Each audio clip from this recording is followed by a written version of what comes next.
Bien-aimés dans le Seigneur, Shalom. Je vous bénis tous dans le nom merveilleux de notre Seigneur Jésus-Christ. Aujourd'hui, par la grâce de Dieu, nous allons nous entretenir sur un thème très important concernant les Messies. Il y a pas mal de vidéos faites par mes confrères, des serviteurs, qui parlent de ce sujet. Pourquoi Israël ne reconnaissent pas Jésus comme étant leur Messie? Pourquoi Israël a rejeté Jésus comme leur Messie? Donc cette question relève de la compréhension hébraïque du Messie. Et cette compréhension, nous les catégorisons en trois aspects. Il y a l'aspect politique,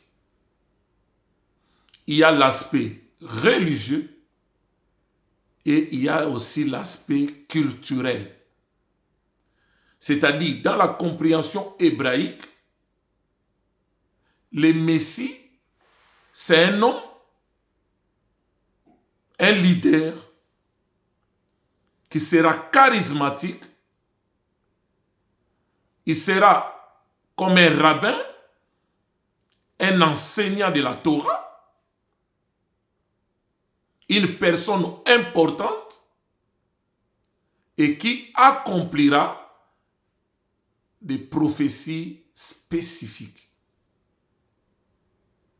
C'est-à-dire, par rapport à la lumière de la parole, les différentes prophéties qui ont été dites à son sujet, quand il viendra, ils vont voir l'accomplissement de toutes ces prophéties dans la vie de cet homme qui sera spécial. Cet homme sera une figure en même temps politique, en même temps religieux. C'est pourquoi nous n'allons pas passer plus le temps pour insister sur les différents aspects. Parce que je sais qu'il y a mes frères, mes confrères, ils ont fait pas mal de vidéos et tout ce qu'ils ont évoqué comme raison politique, raison religieuse ou raison culturelle, c'est vrai. Mais nous, dans cette vidéo, nous voulons révéler la seule et l'unique raison qui fait que Israël rejette leur Messie, rejette Jésus-Christ, ne reconnaissent pas Jésus comme étant leur Messie. Il y a une seule raison et unique. C'est ce que nous allons voir dans cette vidéo. Quand nous prenons l'aspect politique, dans la compréhension juive ou hébraïque, le Messie sera celui qui va inaugurer une ère de paix et de justice mondiale. Il sera celui qui va transformer le monde de façon spéciale, de façon spécifique.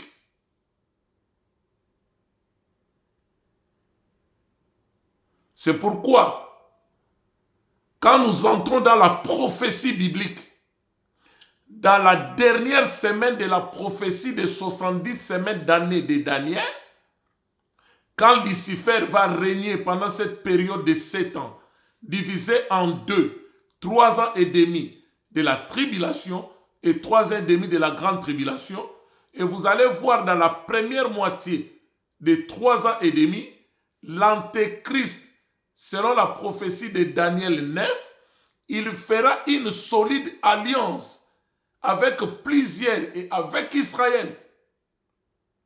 Israël va l'accepter comme leur Messie. Et les deux prophètes, les deux oliviers, les deux chandeliers que Dieu enverra pour la restauration d'Israël, ils seront là en train de prévenir Israël que celui-là n'est pas le Messie. Mais une partie ne vont pas croire au message de Dej Olivier. Ils seront mis à mort. Et l'Antéchrist permettra aux Juifs de reconstruire leur troisième temple. Parce que la reconstruction du troisième temple, après sa destruction, devient aussi une des raisons. Parce qu'au moment où Christ était vivant, les temples étaient là, il n'avait pas prophétisé contre les temples.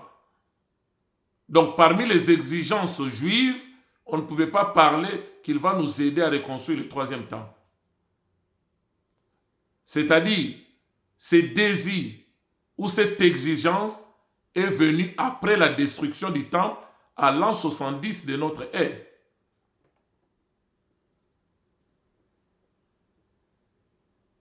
Donc, toujours dans l'aspect politique, comme Israël était tout le temps en esclavage, dans la déportation, c'est-à-dire la conception du Messie, quand il viendra, il accordera la stabilité au peuple juif. Ils ne seront plus dominés politiquement. Il n'y aura plus de déportation.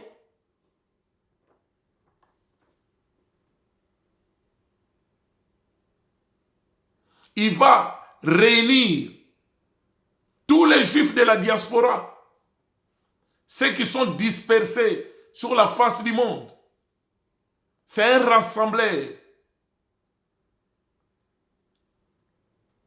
Il n'y aura plus question d'être déporté, être esclave en Égypte, déporté en Babylone, chez les Mèdes et les Perses, sous l'occupation romaine. Il viendra mettre fin à cela. Et vous allez voir toujours dans cet aspect politique, Jean-Baptiste qui était prophète, un homme spirituel, celui qui l'a envoyé lui avait dit, celui sur qui tu verras poser le Saint-Esprit, c'est celui-là le Messie. Les jours-là, dans les Jourdains, Jésus est venu. Il a fait passer dans l'eau. Au moment où il est sorti de l'eau, il a vu la colombe venant du ciel se poser sur Jésus. Et le ciel a parlé. Celui-ci est mon fils bien-aimé en qui j'ai mis toute mon affection. Écoutez-le. Jean a vu ça. Jean a entendu.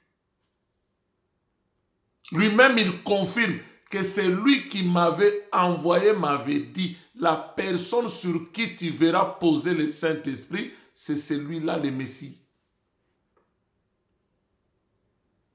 Mais comme il contestait le mariage d'Hérodias avec Hérode, Hérodias n'aimait pas Jean-Baptiste. Il y a eu festin, l'enfant d'Hérodias a bien dansé. Mais pendant ce temps, Jean-Baptiste se trouvait en prison, avant qu'on lui coupe la tête. Mais étant donné qu'il était en prison, donc arrêté politiquement, pendant que celui que j'avais vu, qui est le Messie, il est là, il ne mobilise pas les gens pour faire des révoltes, pour revendiquer ma libération. Jean-Baptiste, dans Matthieu chapitre 11, vous prenez le verset 2 jusqu'au verset 11, il envoya ses disciples pour aller poser la question à Jésus, si c'est lui le Messie, ou nous devons nous espérer à un autre. C'est-à-dire, il a regardé sa situation. Bien que spirituellement, j'ai été attesté, mais physiquement, je suis prisonnier. Il ne fait rien, il ne dit rien. Il ne mobilise pas les gens. Lui et ses disciples. Est-ce que c'est lui où nous devons espérer à un autre Messie. Vous imaginez un prophète qui a vu les signes que Dieu lui avait donnés, qui a confirmé, voici l'agneau de Dieu, celui qui ôte les péchés du monde. Mais au moment où il se retrouve dans une situation difficile, il remet en cause tout ce que Dieu lui avait montré. Maintenant, la réponse de Jésus, c'était quoi? Il a ramené Jean-Baptiste dans la vision de Ésaïe 61, le verset 1, qu'il a confirmé dans Luc au chapitre 4, à partir du verset 18 jusqu'au verset 21. L'Esprit du Seigneur est sur moi parce qu'il m'a oint pour annoncer la bonne nouvelle, pour rendre libres les opprimés, le recouvrement de vie aux aveugles et publier l'année de grâce du Seigneur. Maintenant, rendre libres les opprimés, libérer les captifs, Jean-Baptiste a pris ça dans le sens physique.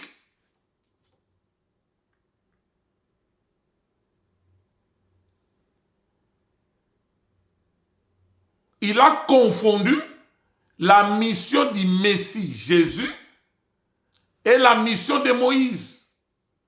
Moïse était pour la libération physique d'un peuple qui était en captivité en Égypte. Mais Jésus-Christ est venu pour libérer le peuple de la captivité spirituelle que le diable a tenu captif spirituellement. Donc c'était déjà une mauvaise compréhension de la mission du Messie. De la part de notre bien-aimé Jean-Baptiste. Quand vous prenez Barabbas, il faisait la politique. Il s'opposait à la domination romaine. Et il pensait que Jésus-Christ, si c'est lui le Messie, Jésus va me contacter, il va contacter, j'ai mes hommes, et on va tout faire pour foutre les Romains. Parce que pour eux, dans l'aspect politique, c'est quelqu'un qui va nous délivrer de la domination des autres.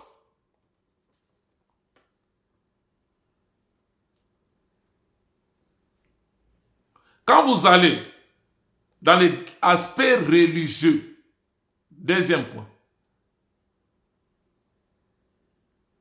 la prophétie de Moïse, dans Deutéronome 18, le verset 18, à la fin de sa vie, il prophétise disant, « Je sais que Dieu vous suscitera un autre prophète, comme moi, les conjonctions comme. »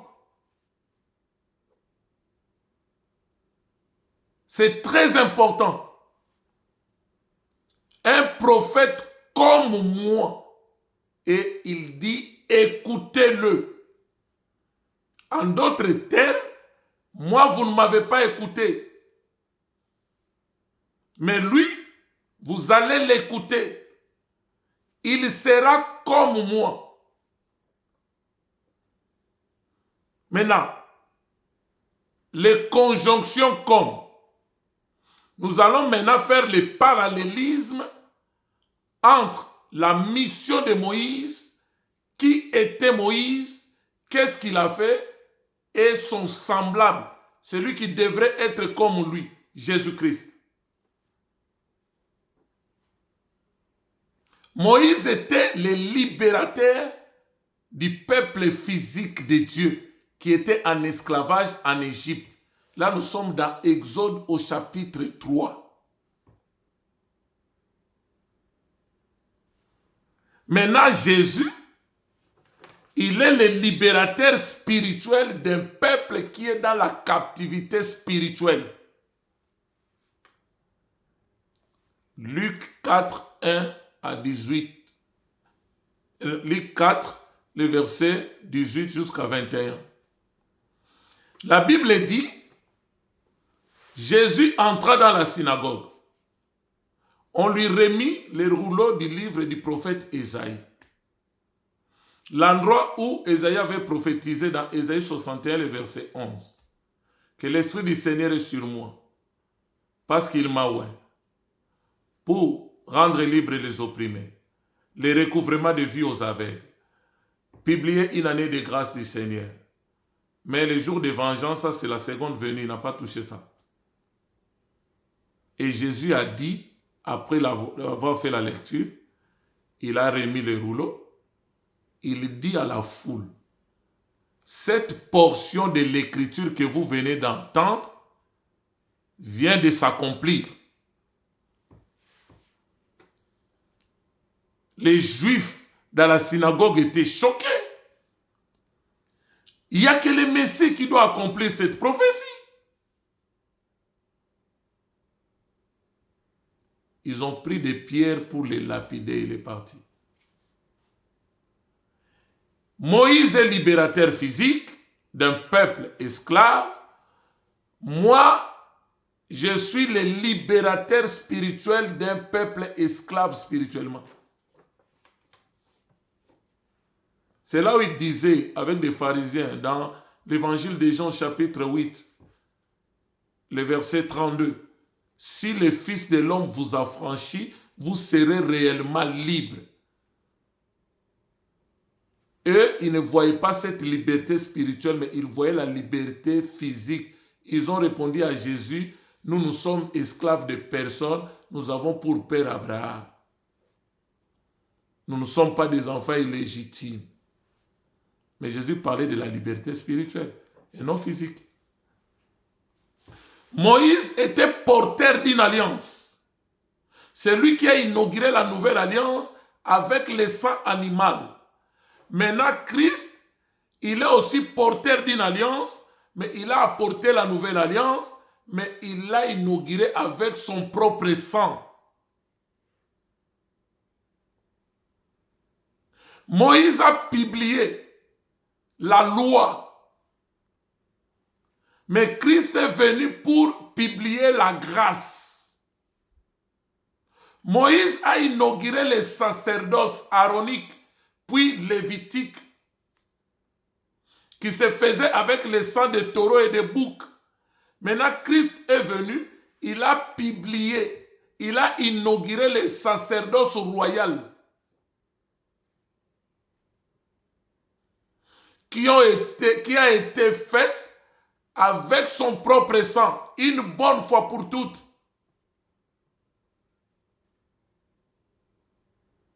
Et ce sacerdoce royal est régi par l'amour, par la loi royale qui est l'amour. C'est pourquoi vous allez voir dans la loi, quand Christ est venu, dans Matthieu 5, il dit, vous avez appris avec Moïse, tu aimeras ton prochain, tu haïras ton ennemi. Mais moi, Jésus, je vous dis, aimez vos ennemis. Aimez ceux qui vous persécutent. Aimez ceux qui vous font du mal. Priez pour eux, pas contre eux. Bénissez-les. Mais ne les maudissez pas. C'est en cela qu'on saura que vous êtes des enfants du Dieu très haut. Voilà la loi royale qui régit le sacerdoce royal dans laquelle nous sommes.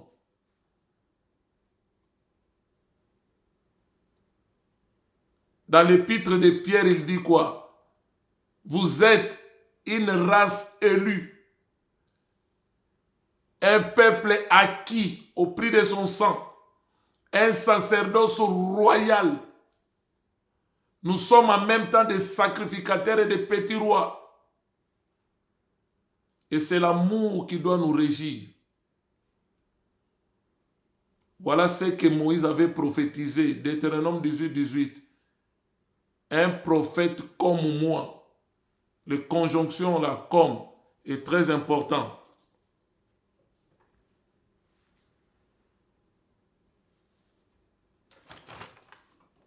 Maintenant, l'autre aspect, le troisième aspect de la compréhension hébraïque, c'est l'aspect culturel. Donc, ils veulent voir le Messie se conformer à leur culture, à leur tradition. Il sera juif. Il doit naître à Bethléem. Là, vous le voyez dans Matthieu chapitre 2, les versets 1 à 23. Il réunira les Juifs de la diaspora. Il respectera les traditions et les cultures ancestrales. Mais un jour, dans Matthieu 15, le verset 1 à 20,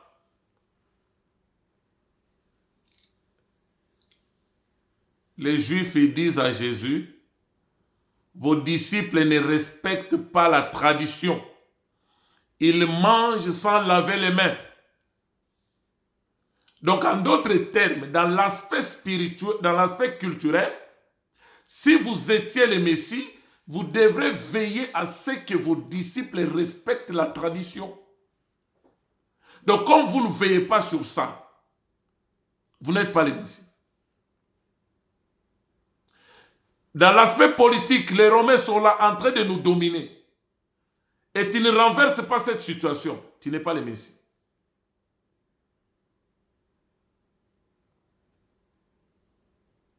Et dans Marc 7, le verset 13, Christ a dit quoi? Vous annulez ainsi la parole de Dieu par votre tradition que vous avez établie. C'est pourquoi nous disons ceci. Si vos traditions contredisent la parole de Dieu, mettez vos traditions de côté. Vous ne devez pas sacrifier la parole de Dieu au profit de vos traditions ou cultures.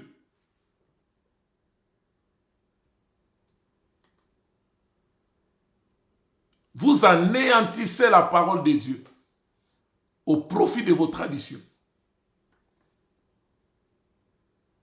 Maintenant, le deuxième grand point.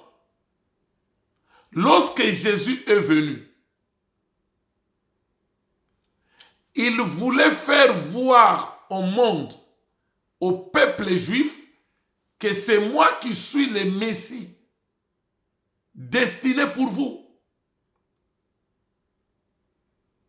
Dans la synagogue, après avoir fait la lecture de la prophétie d'Ésaïe 61, le verset 1, il a dit, dans Luc 4, 18 à 21, cette prophétie de l'écriture que vous venez d'entendre vient de s'accomplir.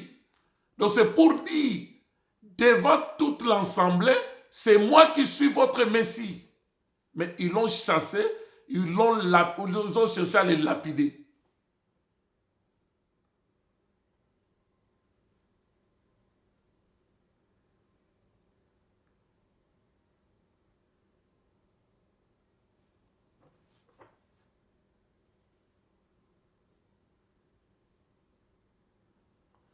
Un jour,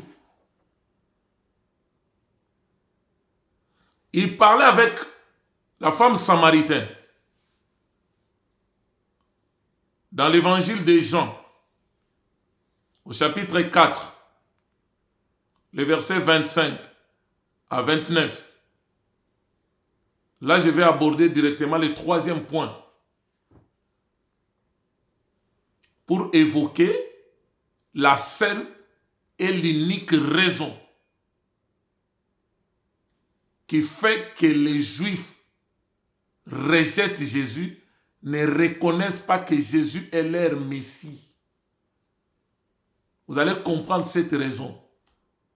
Mais je vous informe d'avance que ce n'est pas seulement cette raison qui est plus importante, mais le pourquoi de cette raison. C'est ce qui constitue la base de notre message d'aujourd'hui. Il discutait avec la femme samaritaine.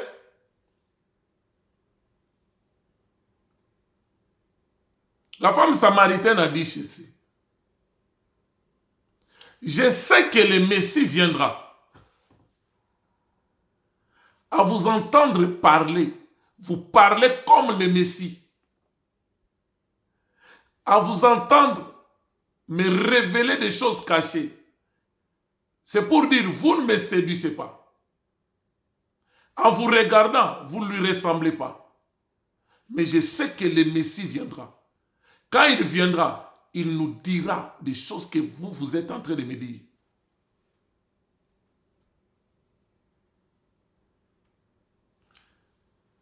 Donc, la seule raison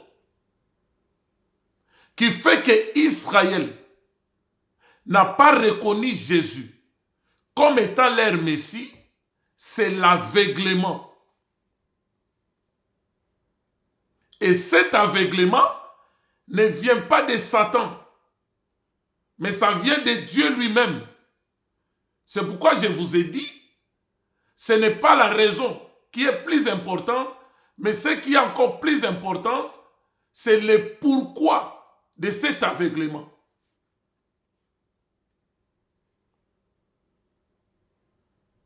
La femme a dit, vous parlez comme lui, mais vous n'êtes pas le Messie. Mais je sais qu'il viendra et nous l'attendons. Jésus était obligé de se révéler à cette femme pour dire, je le suis, moi qui te parle. En un instant, les écailles sont tombées. Il a vu, il a compris que c'est lui. Maintenant, comme dans la tradition hébraïque, on ne peut pas croire à une femme comme ça. La femme a fui. La femme est partie dire au village, j'ai croisé un homme. Il m'a dit tout ce que j'ai fait. Ne serait-il pas le Messie?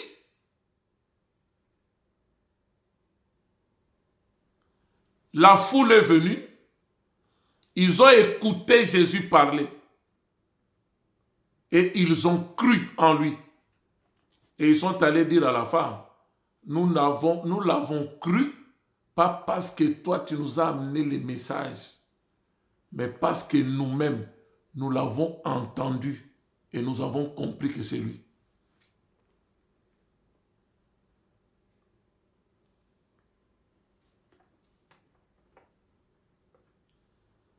Nous allons prendre l'épître de Paul aux Romains.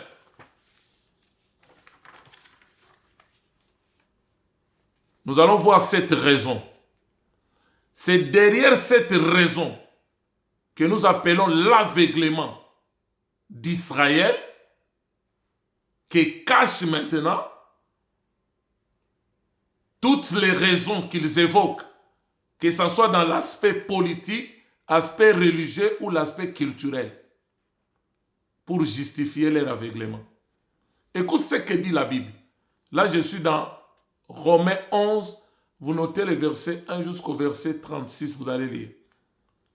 J'ai dit donc, Dieu a-t-il rejeté son peuple? Est-ce que Dieu a rejeté Israël? Pour ne pas avoir reconnu le Messie, est-ce que Dieu a rejeté définitivement Israël? Loin de là. C'est-à-dire, c'est pas ça. La question ne se pose pas là. Paul dit quoi? Moi aussi, je suis israélite, de la postérité d'Abraham, de la tribu de Benjamin. Mais Dieu n'a point rejeté son peuple, qu'il a connu d'avance.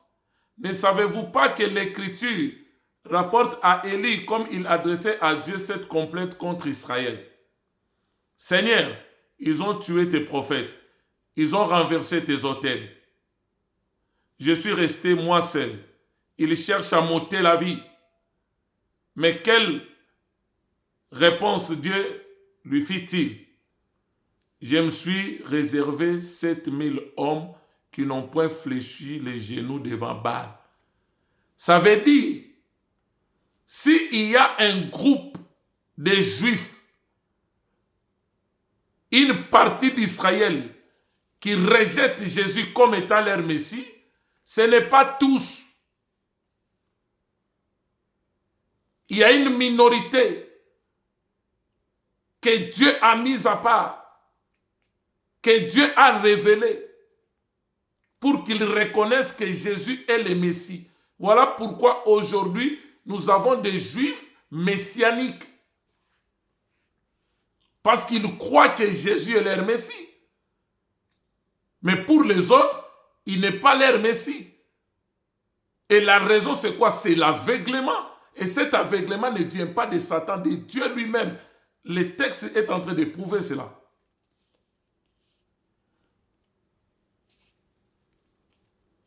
Je continue. De même aussi, dans les temps présents, il y a un reste selon l'élection de sa grâce. Tous les Juifs ne rejettent pas Jésus. Une partie. C'est très important.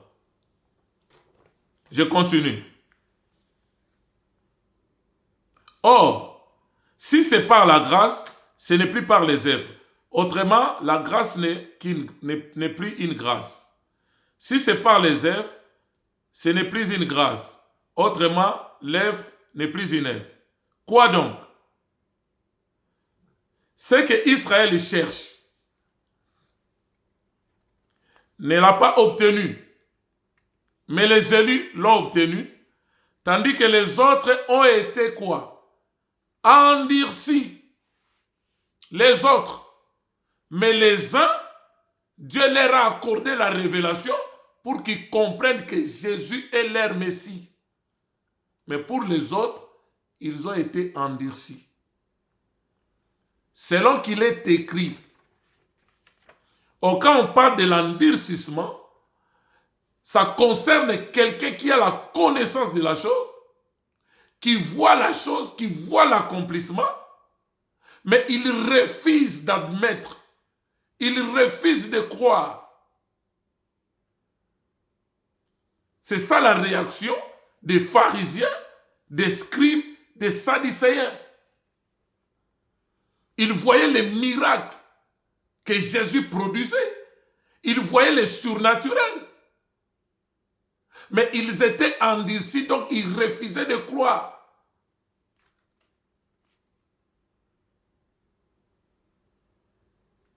Il a guéri Bartimée, un aveugle de naissance. Ils ont convoqué leurs parents. Ils ont dit, nous savons que notre enfant était aveugle, maintenant il voit. On lui pose la question, mais qui a fait ça? Il dit, mais je vous dis, c'est un homme. Je ne le connais pas, mais voilà. Mais ils savaient que c'était Jésus. Jusqu'au point où il a dit, mais vous savez que Dieu n'exauce pas des péchés. Mais ce que moi je sais, cet homme-là a prié pour moi, maintenant je vois. Il dit quoi? Dieu leur a donné un esprit d'assoupissement. Voilà l'aveuglement. Un esprit d'assoupissement. Des yeux pour ne point voir. Voilà la raison. Ils peuvent évoquer des raisons politiques. Nous attendons du Messie ça. Des raisons religieuses. Nous attendons ça. Des raisons culturelles. Nous attendons ça. Il y a des vidéos. Il y a mes bien-aimés, des différents serviteurs qui ont donné tous ces détails-là. Mais la base de toutes ces raisons pour justifier leur aveuglement, il leur a donné un esprit d'assoupissement, des yeux pour ne point voir, des oreilles pour ne point entendre, jusqu'en ce jour.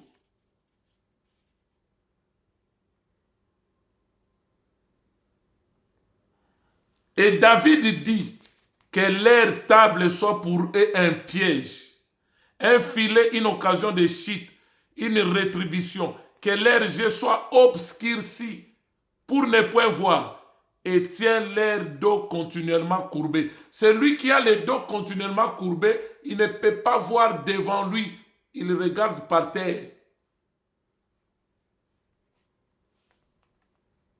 C'est ça Israël.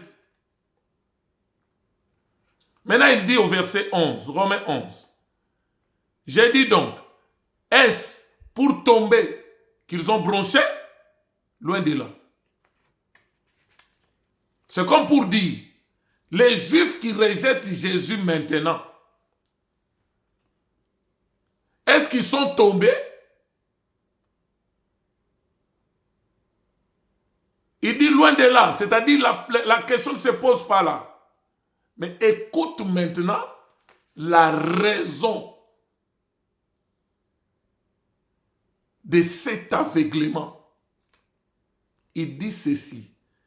Mais par leur chute, pour avoir rejeté Jésus, pour ne pas l'avoir reconnu comme leur sauveur, par leur chute, le salut est devenu accessible aux païens, nous.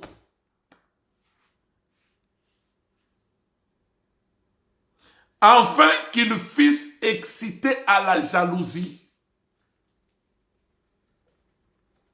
Je m'arrête un peu ici. Là, la parole devient maintenant intéressante à ce moment. Que Dieu vous bénisse. Abonnez-vous dans notre chaîne, La Bonne Nouvelle TV. Il y a un code qu'ils ont mis pour différencier La Bonne Nouvelle des autres et La Bonne Nouvelle TV. Ils ont mis La Bonne Nouvelle TV. Ils m'ont mis un code 7870.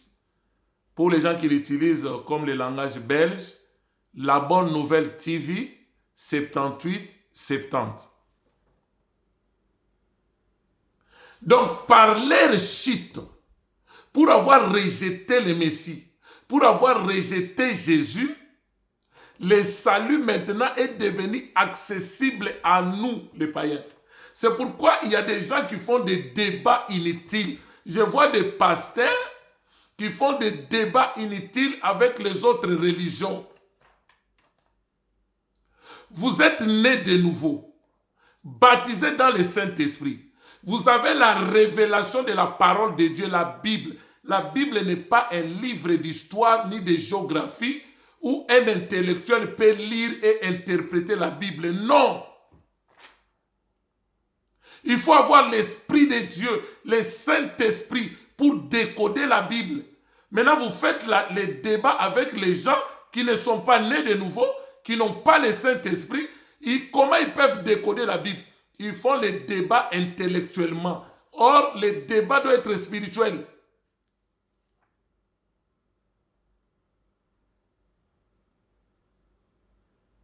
C'est comme pour dire, si tout Israël acceptait le Messie, tous les non-juifs, appelés les gentils, les païens, nous ne serons pas sauvés, nous irons en enfer. Maintenant, pour nous sauver, nous, Dieu a fait en sorte qu'une partie d'Israël rejette le Messie pour que ce Messie-là passe par la mort, qu'il verse son sang pour racheter l'homme, pour effacer les péchés du monde.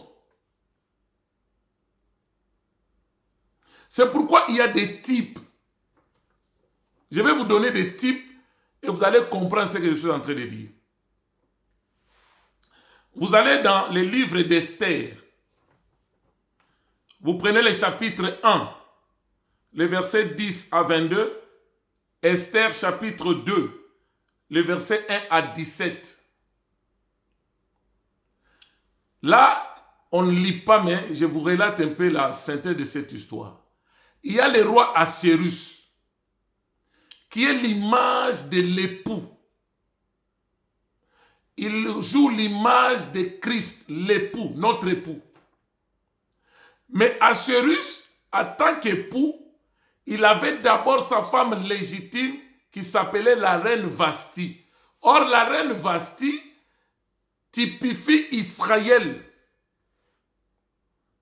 la première épouse, l'épouse légitime du roi. Parce que n'oubliez pas, dans Jean 4, on nous dit quoi? Le salut vient des Juifs. Le salut ne vient pas de nous, les nations. Nous sommes bénéficiaires du salut par le rejet des Juifs, de leur Messie. Et le Messie a tourné vers nous pour nous sauver. Maintenant, dans cette histoire, le roi a dit à la reine Vasti, viens chérie, viens ma femme, viens Israël, je vais présenter ta beauté chez les nations, dans le monde, pour que ce soit toi Israël qui va commencer à aller parler de moi aux nations, aux gentils, aux non-juifs. La reine Vasti a dit, va dire au roi, je ne viendrai pas. Moi aussi, j'organise mes trucs, mes fêtes avec des femmes ici. C'est-à-dire les rejets de la reine Vasti pour que le roi Assuérus ne les présente pas aux nations. C'est ça le rejet d'Israël. Il a rejeté le Messie. Maintenant, on dit quoi? Il faut régler ces problèmes. Mais la Bible dit, comme le roi Assuérus aimait sa femme, aimait la reine Vasti, elle était belle de figure. Les conseillers ont dit, si on laisse cette histoire comme ça, toutes les femmes vont commencer à désobéir à leur mari. Maintenant, ils prendront la reine comme référence. La reine avait boudé le roi, est-ce que le roi avait fait quoi? Donc on doit trouver une solution. Lisez cette histoire, vous allez voir. C'est tellement riche. Donc au final, ils ont proposé au roi qu'il faut chercher une femme dirigeante parmi les étrangers. C'est ça l'image de nous, les païens, les non-juifs. Il faut chercher une jeune fille qui sera vierge, qui sera belle, qui va répondre aux critères pour prendre provisoirement la place de la reine Vasti. Et dans cette sélection, on a choisi Esther, qui était esclave, étrangère, jeune fille, vierge, belle de figure, mais elle avait rajouté une qualité que la reine Vasti n'avait pas. Elle était aussi belle de taille. C'est ça la forme de l'épouse. On l'a mis temporairement à la place de la reine Vasti.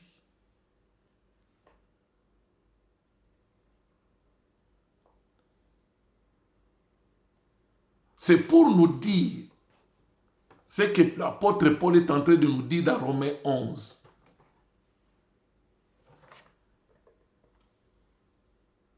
Est-ce que Dieu a-t-il rejeté Israël? Est-ce que le roi Assuérus a rejeté la reine Vasti? Loin de là. Pour l'amour de Sion, je ne me tairai jamais, dit l'Éternel des armées. Il aime son peuple qu'il a connu d'avance. Le salut vient des Juifs. Donc nous sommes la reine Esther. On nous a choisi au moment où on a mis à l'écart la reine Vasti. Au moment où Israël est mis un peu à l'écart temporairement. Dieu a tourné les regards vers les nations. C'est pourquoi dans la première venue de Jésus, il y a toute une émission cherchée dans la chaîne La Bonne Nouvelle TV. La première venue de Jésus avait 2 phases. Mais quand je vois les débats à la télé, on dit au pasteur que non, Jésus n'était pas venu pour vous. Lui-même, il dit dans la parole, le Fils de l'homme est venu pour les brebis perdues d'Israël. Je n'étais envoyé qu'aux brebis perdues d'Israël. Oui, c'est la vérité. Là, l'agneau est vivant. Mais au moment où l'agneau est rejeté, le Messie est rejeté, l'agneau maintenant doit passer par la mort à la croix. Le sang a coulé, maintenant l'agneau est destiné maintenant aux nations. Le salut maintenant est devenu accessible aux nations. C'est pourquoi le même Jésus qui interdisait aux disciples de ne pas aller chez les païens, de ne pas aller chez les Samaritains, parce qu'ils étaient mélangés. Lui-même, dans Matthieu 28, il dit quoi? Allez partout dans le monde, faites de toutes les nations quoi? Mes disciples. Dans Acte 1, 8, il dit quoi? Vous recevrez une puissance, le Saint-Esprit survenant sur vous, vous serez mes témoins. Il a commencé où? À Jérusalem. Ensuite, dans toute la Judée. Ensuite, en Samarie, où il interdisait autrefois avant sa mort. Et jusqu'aux extrémités de la terre. Donc, le rejet d'Israël est bénéfique pour nous. Ça devient une richesse pour nous. Pour que les salut deviennent accessibles à nous. Dans Jean 10, il dit quoi? J'ai mes brebis qui sont dans cette bergerie. C'est leur bergerie. Ça, c'est Israël. Mais il dit quoi? J'ai encore d'autres brebis qui doivent venir dans cette bergerie, mais qui sont encore au loin.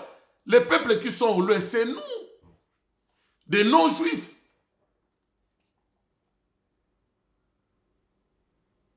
J'ai béni Dieu pour ça.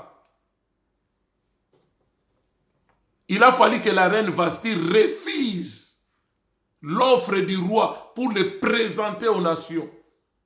Pour permettre à Esther, qui était esclave, de devenir reine pour un temps. Lors de l'enlèvement, il viendra nous prendre en tant qu'époux. Nous irons avec lui dans les airs. 1 Thessaloniciens 4, le verset 16. Après, comme il a toujours l'amour de la reine Vasti, il va restaurer la reine Vasti, il va ôter le voile. Là, nous sommes dans Zacharie, au chapitre 12, les versets 10 à 14, et Jean chapitre 19, le verset 37, lors de la restauration d'Israël. Ils tourneront les regards vers celui qu'ils ont percé autrefois. Pour l'avoir rejeté, il a été mis à mort. Mais un jour, Dieu va ôter cette voile. Il va enlever l'aveuglement là. Ils vont reconnaître le Messie et ils vont pleurer amèrement comme on pleure dans les deuils d'un fils aîné. Ils tourneront les regards vers celui qu'ils ont percé. Dieu a fait ainsi pour que les salis deviennent accessibles à nous. Vous prenez l'histoire de la femme d'origine grecque, la syrophénicienne. Ça nous révèle aussi la même chose. L'histoire se trouve dans l'évangile de Marc, au chapitre 7, le verset 25 à 30. Cette femme syrophénicienne, elle vient voir Jésus pour prier pour son enfant. Jésus, fils de David, mon enfant est tourmenté. La réponse de Jésus, beaucoup de gens ne comprennent pas cette réponse. Il y a des gens qui sont choqués. Ils disent que Jésus aussi, il était un peu trop fort à ce niveau. Non. Il dit à la femme, je ne peux pas prendre la nourriture des enfants, les donner aux chiens. Qui sont les enfants? Qui sont les chiens? Les enfants, c'est Israël. La nourriture, c'est la nourriture d'Israël. La parole, c'est la parole d'Israël. Les dieux, c'est les dieux d'Israël. Nous tous, nous étions un peuple sans Dieu, sans promesse, sans alliance. C'est nous les chiens. Ça peut vous choquer, mais c'est la vérité. Jésus disait la vérité. On ne peut pas prendre la nourriture des enfants. La parole qui est réservée pour Israël. Le salut qui est réservé pour Israël. Dans Romains 9, le verset 1 à 4, on nous dit Israël en qui appartient les patriarches, les alliances au pluriel, que ce soit l'ancienne ou la nouvelle alliance, c'est pour Israël. L'adoption, tout c'est pour Israël. C'est pourquoi il a fallu que Dieu les aveugle. pour lui permettre de tourner vers nous. C'est ça l'image d'Élie le prophète qui était en Israël. La pluie tombait, Dieu visitait son peuple, Dieu visitait Israël, Israël était dans l'abondance, Israël était béni.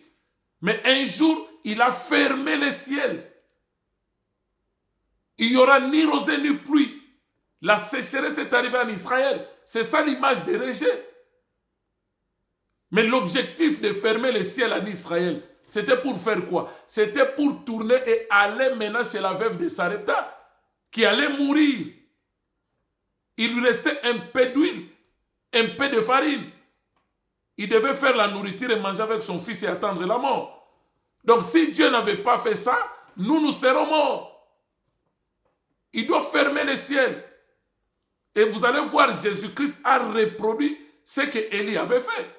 Quand il retournait à Jérusalem, avant sa mort, la Bible dit qu'il était au niveau de la colline, il a regardé Jérusalem. Il a prophétisé sur ça. C'est ça, fermer les ciels. Il dit, ô Israël, toi qui tues les prophètes qui te sont envoyés, aujourd'hui, les chemins qui conduisent à ta paix, il t'est caché. Maintenant, l'ennemi viendra. Il te détruira, toi et tes enfants. Et aucune pierre ne demeurera en place. Il a prophétisé même la destruction du temple. Parce qu'au temps voulu, tu n'as pas reconnu la venue de ton Dieu. Quel Dieu? Ésaïe 35, le verset 4 à 5.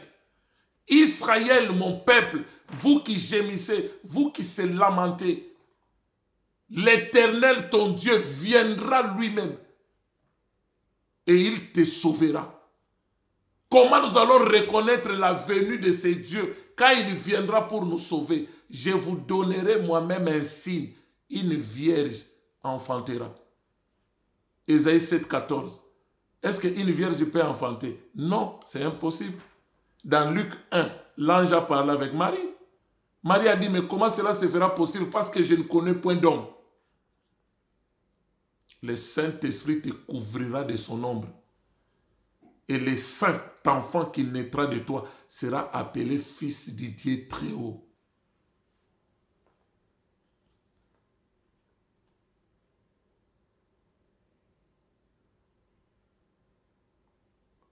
Tu n'as pas reconnu la venue de ton Dieu. Pourquoi il ne l'a pas reconnu? Parce qu'il l'a aveuglé.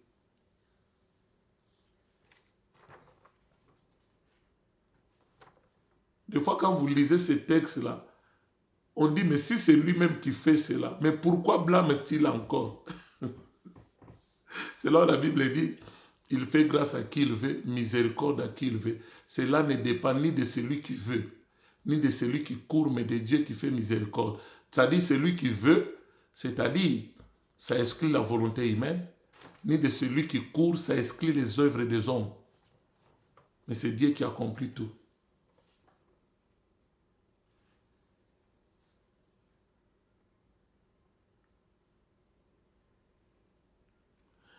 Les disciples, un jour, là je suis dans Matthieu 17, les versets 10 à 13, ils ont vu la vision de la transfiguration, Élie et Moïse qui s'entretenaient avec le Seigneur.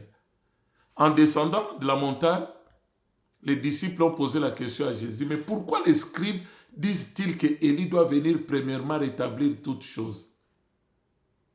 C'est-à-dire, chronologiquement, ils savaient qu'avant que le Messie vienne, il y a un précurseur, celui qui doit venir avant lui pour préparer le chemin pour lui. Maintenant, eux, dans leur aveuglement, ils attendaient Élie le Tisbite d'un roi revenir. Comme ça, s'ils voient Élie revenir, maintenant celui qui viendra après Élie, c'est le Messie, on va croire en lui. Maintenant, même les disciples qui ont posé la question, c'était pour dire tout simplement à Christ, nous t'avons cru, nous te suivons. Mais nous n'avons pas vu Élie. Nous n'avons pas vu Élie, mais nous te suivons quand même. Maintenant, la réponse de Jésus, c'était quoi? Je vous dis que Élie est déjà venu. Mais ils ne l'ont pas reconnu à cause de l'aveuglement. Ils l'ont traité comme ils l'ont voulu. Et la Bible dit, c'est alors que les disciples comprirent qu'il leur parlait de Jean-Baptiste. C'est lui, Élie, qui devrait venir. Et nous savons que c'est Jean-Baptiste qui était le précurseur de Jésus. Mais par l'aveuglement, ils ne pouvaient pas voir et ils ne pouvaient pas reconnaître. Maintenant, la femme syrophénicienne a insisté, dit, Seigneur, quand le roi, le chef est à table, en train de manger même avec ses enfants, il y a des miettes qui tombent que les chiens mangent. Et Christ lui a dit, femme, ta foi t'a sauvée. C'est ça nous. Nous avons réclamé même des miettes. La nourriture des enfants, la nourriture d'Israël, la parole. Nous avons réclamé les miettes. C'est pourquoi l'apôtre Paul, dans 1 Corinthiens, dans Romains 11, il a dit quoi? C'est pour exciter la jalousie de ceux de ma race. C'est comme des enfants, tu proposes la nourriture aux enfants. Les enfants, ils disent que papa, non, on n'a pas faim. Ils se sont éloignés, ils sont allés en train de jouer avec les autres. Mais tu invites maintenant les étrangers, nous. Et vous dites que non, vous n'allez pas manger des miettes. Venez à table, restez avec moi, mangeons. C'est ça la reine Esther qui est montée sur le trône. C'est ça Élie qui est chez la veuve de Sarepta. Mangeons. Maintenant, les enfants, quand ils vont voir de loin leur place est occupée par les étrangers, ils sont assis à leur place, ils sont assis sur leur table, en train de manger. Ils seront jaloux. Ils vont revenir vite. C'est là l'apôtre Paul a dit, c'est pour exciter la jalousie de ceux de ma race. Quand Israël, les Juifs, qui ne croient pas au Messie, mais qui voient nous, des nations, des gentils, nous sommes en train de prêcher la parole. Quelque part, ça les énerve. Quelque part, ça crée la jalousie. C'est comme dire, c'est notre parole, c'est notre nourriture. Mais regarde-nous les non-juifs là qui prêchent notre religion, qui prêchent notre nourriture. C'est pour exciter la jalousie de ceux de leur race.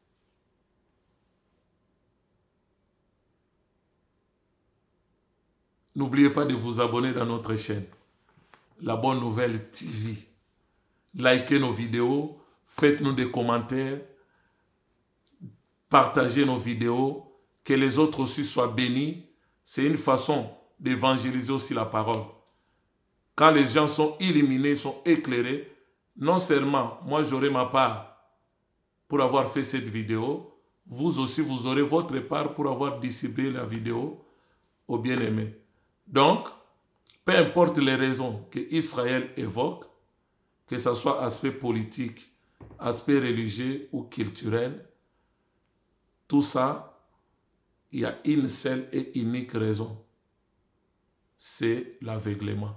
Voilà pourquoi même l'apôtre Paul, lorsqu'il était Paul de Tarse, il persécutait l'église du Seigneur parce qu'il croyait au fondement du judaïsme. Dieu est monothéiste, Dieu est esprit, il est transcendant, et tu ne peux pas faire une représentation de Dieu, Dieu ne peut pas être un homme, tout ça là, il avait tout ça. Et quand les chrétiens prêchaient Jésus comme étant fils de Dieu, c'est un blasphème. C'est Jésus qui pardonne les péchés des hommes, c'est un blasphème. Nous voulons te tuer, pas parce que tu as fait ça, mais parce que toi tu es un homme, mais tu veux se faire passer pour Dieu. Mais dans Galates 1, il dit, il donne son témoignage. Vous savez combien j'étais avancé dans le judaïsme, combien j'étais avancé plus que les jeunes de mon âge, avec les ailes excessives de la tradition de mes pères, les pharisiens. Mais j'ai persécuté l'église du Seigneur. Mais lorsqu'il a plu au Seigneur de révéler à moi son Fils, je ne consultais ni la chair ni le sang. Et l'enseignement que je vous donne, la prédication que je vous donne, je ne l'ai ni appris ni reçu d'un homme, mais c'est par la révélation du Seigneur. Au moment où Christ s'est révélé en lui, il a compris que c'est Jésus qui était le Messie. Mais l'autre fois, il rejetait Jésus comme étant le Messie. Que Dieu nous bénisse, soyez bénis, que le Saint-Esprit continue son action d'éclairer et d'illuminer. Que Dieu vous bénisse. Amen.